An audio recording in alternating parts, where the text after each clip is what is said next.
In this video, I'm going to be breaking down the latest weapons that were added into Splatoon through the latest update. So the two new weapons are the Heavy Splatling and the Slosher weapon. I'm going to get the weapon that I don't like out of the two out of the way first. So that is the Heavy Splatling. Now going into this August update, I thought I would prefer the Heavy Splatling over the Slosher weapon, but I actually prefer the Slosher to the Heavy Splatling. Now the Heavy Splatling, I don't actually think is that good for Turf War because it works kind of like a charger weapon where you have to charge up each of your shots, and then when you let go of the trigger, it lets out a burst of ink, which is quite fun to start off with, but when you need to spread ink quite quickly, it's not really the best method to do so in Turf War. Now the Heavy Splatling, it might work really well in ranked battle, but for Turf War, it is quite tricky to spread a lot of ink around quite quickly. That's just my main criticism with the weapon. But this weapon has tremendous amount of range. You can take out people from quite far away, but you will struggle up close.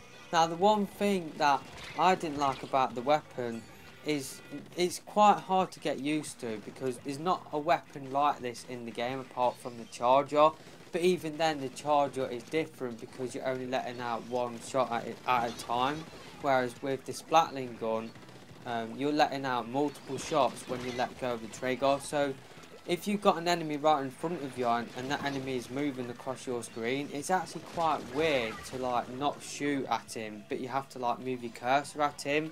So that's my main criticism with the Heavy Splatling. Another negative for the Heavy Splatling is that it does take quite a while to charge up, but the sub weapon that you get with the Heavy Splatling, the Splash Wall, can help you out with that. If you're in a gunfight with somebody and you need to charge a weapon, if you've got enough ink, then you can place that Splash Wall down and it will protect you. And it also can help you out in close quarter situations as well, as you will see on screen now. It did for me in this situation. Now the movement speed with the Heavy Splatling isn't that good, so I would suggest using the two gear abilities which make you run faster in the enemy ink, and the gear ability which makes you run quicker just through the inkling. So I'll definitely use them, as well as the defense ability. I think that the defense ability might work quite well with this weapon. But yeah, the Heavy Splatling is quite hard to use in Turf War. It's quite hard to use. You have to change your playstyle. If you're like me and you like to get up close, get up personal with the opponent, then you will have to change your playstyle. But yeah, you can't do that with a Heavy Splatling. You have to kind of sit back a little bit. It's kind of a weapon suited to mid to long range. I would go against battling against somebody with a charger at long range, but at mid range you could definitely take them out. But yeah, this gun, you can't really rush with this gun. You have to be quite defensive, if you know what I mean. You can't go running and gunning with this weapon. And that is probably one of the main reasons why I don't really like this gun, just because that's what I like to do most in Splatoon. Now moving on to the Slosher weapon, this weapon is an absolute beast.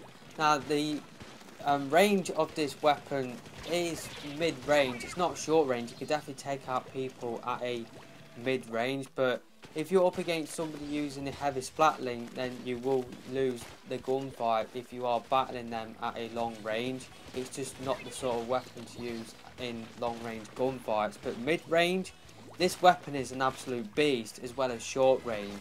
Now short range, you have to be careful because you have to be deadly accurate when you are short range, because the ink throw, it goes like in a straight line. So you got to be deadly accurate with your shots if you are battling somebody at close range, and that's kind of the case with the Heavy Splatling as well, but even more so with the Slosher weapon. You have to be deadly accurate.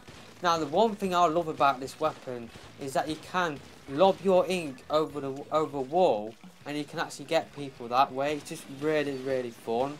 it's just a cool concept for a weapon within Splatoon, and I really like it. The damage for this weapon's flipping good and all, so it's a good weapon. It's good for turf war because you can spread around ink quite quickly.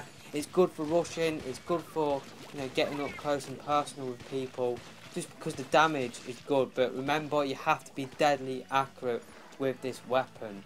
So yeah, that concludes the breakdown of the 2 new weapons within Splatoon. Let me know your thoughts about the 2 new weapons within Splatoon. Which one do you prefer, the Heavy Splatling or the Slosher weapon? I think the Slosher weapon is turning out to be one of my favourite weapons within the game. I definitely need to use the Heavy Splatling more though to get used to its different playstyle. But yeah, that's just pretty much all I'll talk about for this video. And yeah, if you have enjoyed it, please hit that thumbs up button. And if you're new to my channel, don't forget to hit that subscribe button for more Splatoon content. But until next time, I'm out of here for now. Goodbye.